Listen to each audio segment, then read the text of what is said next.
तेरे आने की खबर सुनी जब से हर आहट पर दिल धड़कता है। सिलक्यारा की इस सुरंग में जो रेस्क्यू ऑपरेशन चल रहा है, वहाँ जब जब कोई आहट होती है, जब जब कोई हलचल होती है, तो ऐसे ही सबका दिल धड़क रहा है कि कब एक अच्छी खुशखबरी आएगी। 13 दिन से जो मज़दूर 41 अंदर फंसे हुए हैं वो कब बाहर आएंगे। और ऐसी ही खुशखबरियाँ या ऐसी ही हलचल पिछले 13 दिन से लगातार आ रही हैं। इस रेस्क्यू ऑपरेशन को कवर करने वाले हमारे अमर उजाला उत्तरकाशी के साथी हैं अजय कुमार। वो बताएंगे आपको कि किस तरह से जब उनके पास पहली सूचना आई और फिर कैसे धीरे धीरे खुशखबरियाँ आती गई और बीच में फिर दुख भरी खबरें आती गई और निराशा भी हुई, हताशा भी हुई, हौसला भी बढ़ता रहा। जी अजय, तो जब आपने ये पहले दिन जब इसकी शुरुआत की थी तो सबसे पहली खुशखबरी कब आई थी इस अभियान की? देखिए, अगर मैं आपको सच में बताऊं, पहली खुशखबरी कब आई थी हम खुद भी अब एक तरह से भूल चुके हैं। मतलब लगातार हर दिन ही खुशखबरी आ रही है, हर दिन आती है, लेकिन एक शाम को जो खुशखबरी का वो होता है फिर वो टूट जाती है, उम्मीद फिर टूट जाती है। और अभी मैं पिछले 24 घंटे की बात करूं तो 24 घंटे तक जो है ऑगर जो ड्रिल मशीन चल रही थी वो नहीं चल पाई थी। तकनीकी समस्या के कारण बताया जा रहा था कि जो उसका बेस है वो हिल गया है।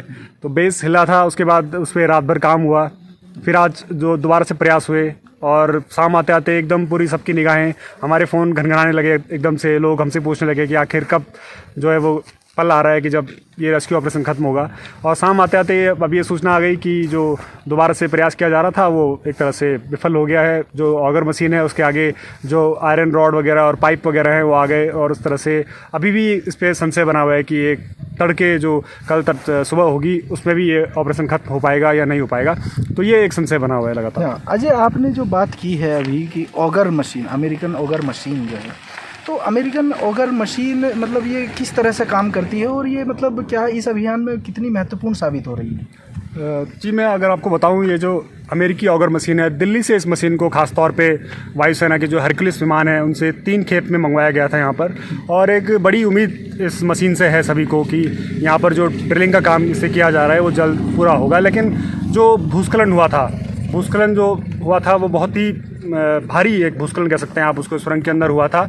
और उसमें जो काम किया जा रहा था ऊपर, जो लाइनिंग के काम जो होते हैं, बताया जा रहा है कि उस समय सरियों से एक पूरा एक जाल जैसा बिछाया गया था अंदर सुरंग में, तो वो भी उस भूस्खलन में गिरा पूरा नीचे। तो जो पूरा अंदर मलबा है वो आयरन रॉड हो गया, पाइप हो गया और इस तरह के कई जो है जो कठोर वो हैं उनसे भरा हुआ है। तो ये जब भी ड्रिलिंग होती है तो उसमें आड़े आ जाता है, और ये अड़चन जब आती है तो ड्रिल मशीन को रोकना पड़ता है। पूरा एक मोमेंटो, जो काम करने वाले बचाव दल के लोग हैं उनका मोमेंटो टूट जाता है। तो उसके बाद दोबारा से ऑगर को बाहर निकाला जाता है। एक लंबी प्रक्रिया होती है, फिर एक टीम अंदर जाती है, वो अंदर देखती है कि क्या चीज़ आई हुई है, फिर उसको काट के निकालती है। तो उसमें तकरीबन 7 से 8 घंटे का समय जाया होता है। तो ये एक बहुत बड़ा टाइम है। इसके कारण जो है पूरा जो अभियान है वो डिले होता जा रहा है कहीं से। हमें लगता है कि ये पूरा होगा, लेकिन फिर ये डिले होता है।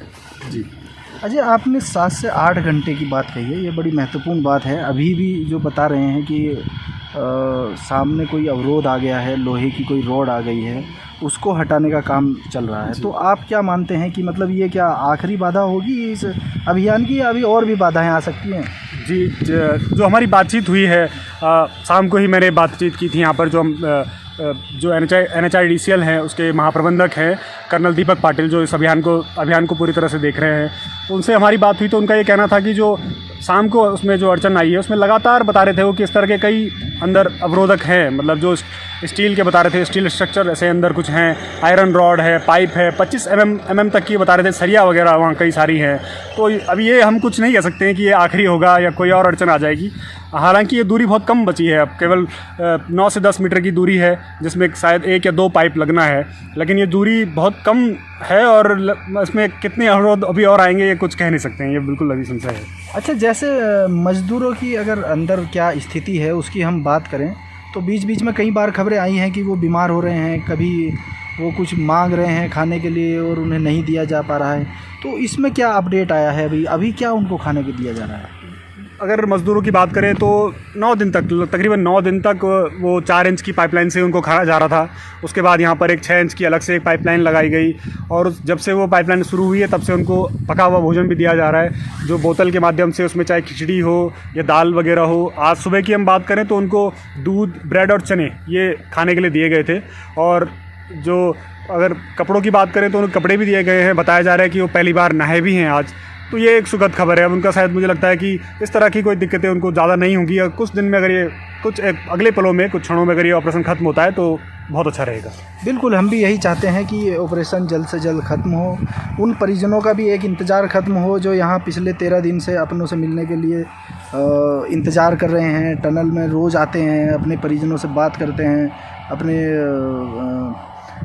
लगातार इंतज़ार कर रहे हैं। बहरहाल मुझे लगता है अभी तक जितनी अपडेट आ रही हैं और जिस तरह से काम चल रहा है, तो अजय एक बात मैं और जानना चाहूँगा, क्या किसी और विकल्प, जैसे कि 4-5 विकल्प बताए गए थे कि ड्रिल ऊपर से की जाएगी, साइड से की जाएगी, इस तरह के जो विकल्प थे, तो आपको क्या लगता है किसी और विकल्प पे भी कोई विचार कर रही होगी टीम?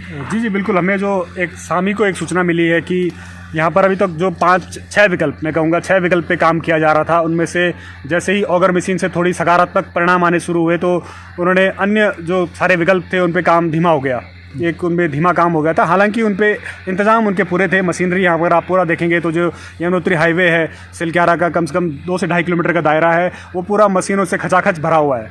और अब जो ये बात जो हमें मिली है, आधिकारिक सूत्रों से हमें जानकारी मिली है कि यहाँ पर जो मलबा आया हुआ है उसमें जो पाइप डालने में दिक्कत हो रही है, तो उसमें जो अंदर फंसे हुए मजदूर हैं उनकी तरफ से भी ये मैनुअली एक प्रयास शायद उनको बोला जाए करने के लिए कि आप अपनी तरफ से मलबा हटाइए और वहाँ तक जहाँ तक पाइप पहुँचे हुए हैं वहाँ तक आप एक रास्ता बना लीजिए। अगर इस तरह का प्रयास होता है तो मुझे लगता है कि शायद सुबह हमारे पास कुछ अच्छी खबर आ पाएगी। हाँ, ये आपने बहुत महत्वपूर्ण बात कही है कि पिछले 13 दिन से मतलब उन मज़दूरों का क्या हाल होगा जिन्होंने पिछले 9 दिन तक लगातार केवल ड्राई फ्रूट्स पर अपना जीवन काटा है। अब उनके लिए एक बड़ा चैलेंज भी है और एक बड़ा मौका भी है।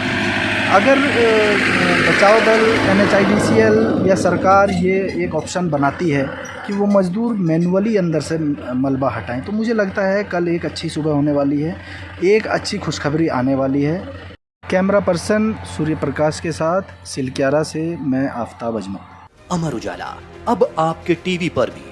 अपने स्मार्ट टीवी पर YouTube पर सर्च करें अमर उजाला, चैनल सब्सक्राइब करें और देखें ताज़ा खबरें, वो भी HD क्वालिटी में। और हाँ, बेल आइकन दबाना ना भूलें ताकि हर खबर हो आपके घर। अमर उजाला, निष्पक्ष, निर्भीक, निरंतर।